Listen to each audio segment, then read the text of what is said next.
Hello student, welcome to MD sir biology class. आज हम chapter number 1 living world के अंदर एक नेक्स्ट टॉपिक पढ़ने जा रहे हैं जिसका नाम है रिप्रोडक्शन।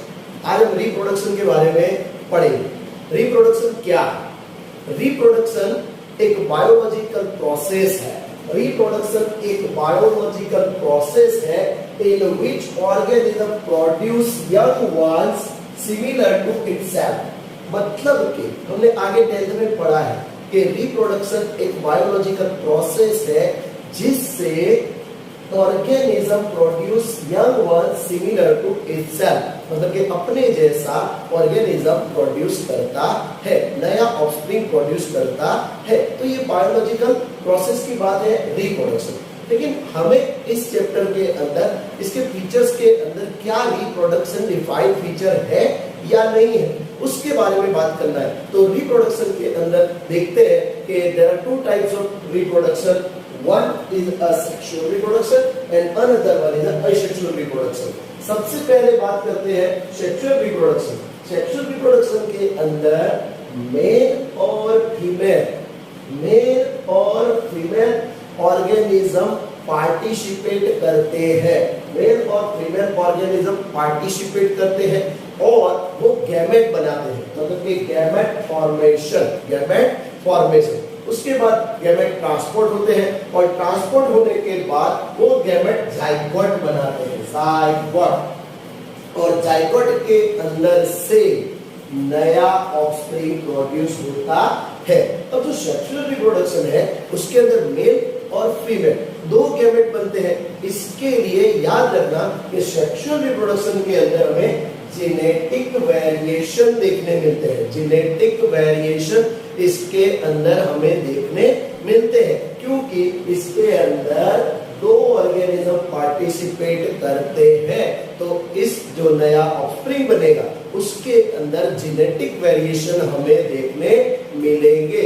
मतलब कि दो मेल और फीमेल जब रिप्रोडक्शन करेंगे तो उससे बनने वाला जो ऑफस्प्रिंग होगा वो सेम टू सेम अपने माँ बाप के जैसा नहीं होगा, वो थोड़ा अलग होगा। मतलब कि उसके अंदर जेनेटिक वेरिएशन होंगे, माँ और बाप, मतलब कि माता और पिता दोनों के कैरेक्टर्स उसके अंदर देखने मिलेंगे। ओके दोस्तों, तो इस हिसाब से इसके अंदर जेनेटिक वेरिएशन देखने मिलता है इसके अंदर सेक्सुअल रिप्रोडक्शन के अंदर। ओके, तो सेकंड टाइप है एसेक्सुअल रिप्रोडक्शन। एसेक्सुअल रिप्रोडक्शन की बात करते हैं तो याद रखना है इसके अंदर ओनली वन पेरेंट पार्टिसिपेट, एक ही पेरेंट पार्टिसिपेट करेगा और उसके अंदर से जो ऑफस्प्रिंग बनेगा वो exact copies of their parent, मतलब कि वो एग्जैक्ट कॉपीज होगा। तो इसको क्या बोलेंगे? इसके लिए बायोलॉजिकल वर्ड है क्लोन। ये आपको याद रखना है क्लोन क्या है।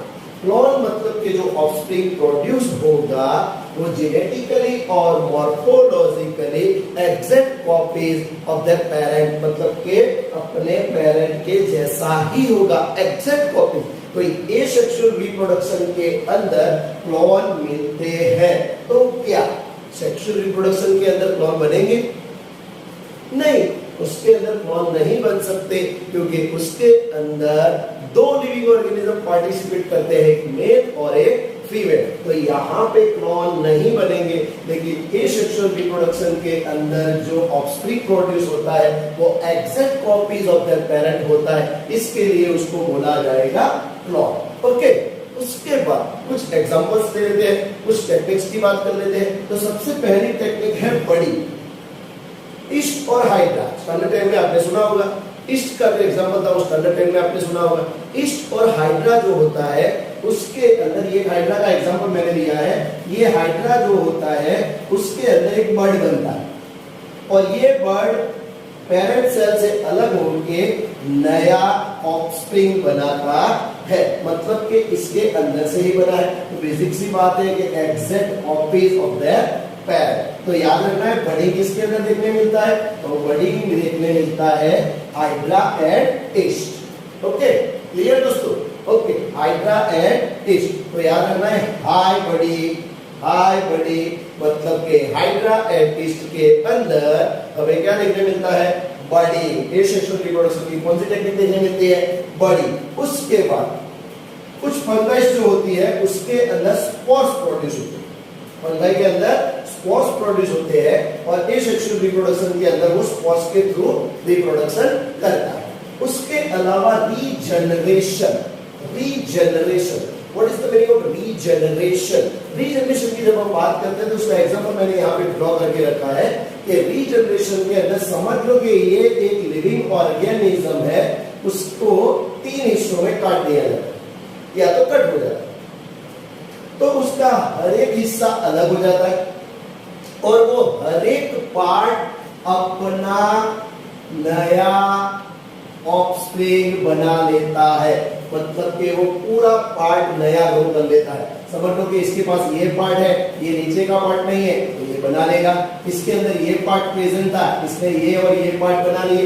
इसके अंदर ये पार्ट प्रेजेंट था, इसने ये टोटल जो पार्ट थे वो उसने फिर से रीजनरेट कर लिए। मतलब कि जितने हिस्सों में वो कटता है उसके अंदर से वो नया ऑर्गेनिज्म बना लेता है, तो इसको बोलते हैं हम रीजनरेशन। और उसका एग्जांपल है प्लैनेरिया।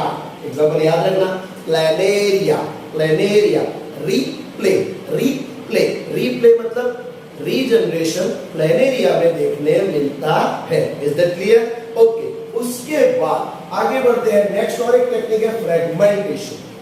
फंगाई और फिलामेंटस आल्गे लाइक स्पाइरोगाया, उसके अंदर फ्रेगमेंटेशन देखने मिलता है। फ्रेगमेंटेशन मींस अगर कोई मान लो कि ये एक फिलामेंटस आल्गे है, उसके 2 हिस्से हो जाते हैं तो ये हर एक हिस्सा अपनी तरह अपना जीवन जीता है, अपनी तरह अपना लाइफ स्पेंड करता है।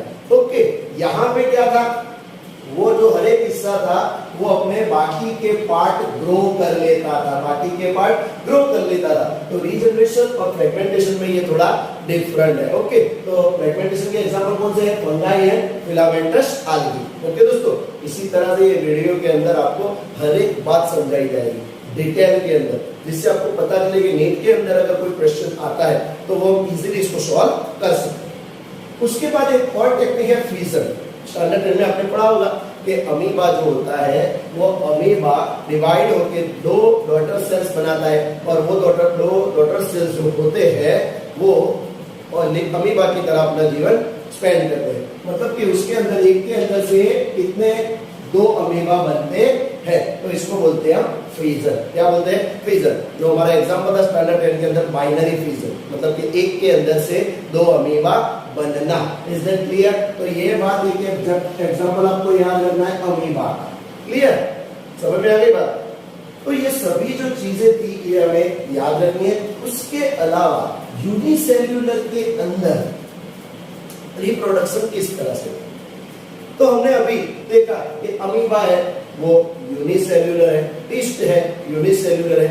अब उसके अंदर जो रिप्रोडक्शन होता है तो reproduction is equal to growth, मतलब के यूनिसेल्यूलर में reproduction is equal to growth, मतलब कि रिप्रोडक्शन है वही ग्रोथ है, क्योंकि हमारा ग्रोथ का डेफिनेशन क्या है? Increase in number and mass is called growth. Increase in number and mass is called growth.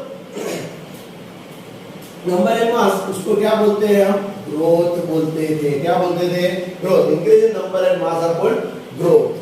Okay, तो उसको हम ग्रोथ बोलते थे। तो यहाँ पे क्या हो रहा है? रिप्रोडक्शन होगा, मतलब कि यहाँ पे एक अमीबा था उसके अंदर से 2 अमीबा बन गए, तो समझ लो कि इसके अंदर नंबर बढ़े तो क्या हुआ?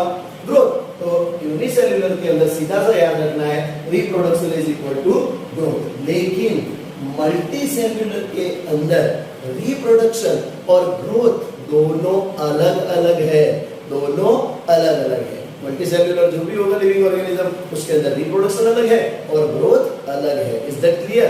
समझ गई बात? तो अब क्या रिप्रोडक्शन ये डिफाइंड फीचर है या नहीं? तो देखते हैं। सभी लिविंग ऑर्गेनिज्म, वैसे तो सभी लिविंग ऑर्गेनिज्म रिप्रोडक्शन करते हैं, लेकिन कुछ लिविंग ऑर्गेनिज्म ऐसे हैं जो रिप्रोडक्शन नहीं करते हैं, जैसे कि म्यूल जो है वो इनफर्टाइल है। जो हॉर्स और डोंकी के रिप्रोडक्शन से प्रोड्यूस किया है म्यूल, जिसको हम खच्चर बोलते हैं, वो इनफर्टाइल। इसके अलावा स्टेराइल वर्कर बीज, स्टेराइल वर्कर बीज वो भी इनफर्टाइल है। ओके, इसके बाद इनफर्टाइल ह्यूमन कपल्स, वो भी कुछ होते हैं तो वो भी इनफर्टाइल होते हैं। मतलब तो इससे क्या होगा कि रिप्रोडक्शन 100% डिफाइनिंग फीचर नहीं है, 100% डिफाइनिंग फीचर नहीं है। ओके दोस्तों, पता चल गया। हमने लास्ट टाइम पढ़ा था ग्रोथ डिफाइनिंग फीचर नहीं है, रिप्रोडक्शन वो भी डिफाइनिंग फीचर नहीं है, ये दोनों फंडामेंटल फीचर्स है। ओके, तो कह सकते हैं कि reproduction also can not be a defining characteristic of living organism. Okay दोस्तों, समझ में आ गई बात। ये था रिप्रोडक्शन का टॉपिक। इसी तरह से आपको नेक्स्ट टॉपिक मिलते रहेंगे। चैनल को सब्सक्राइब कीजिए, लाइक कीजिए। Thank you very much.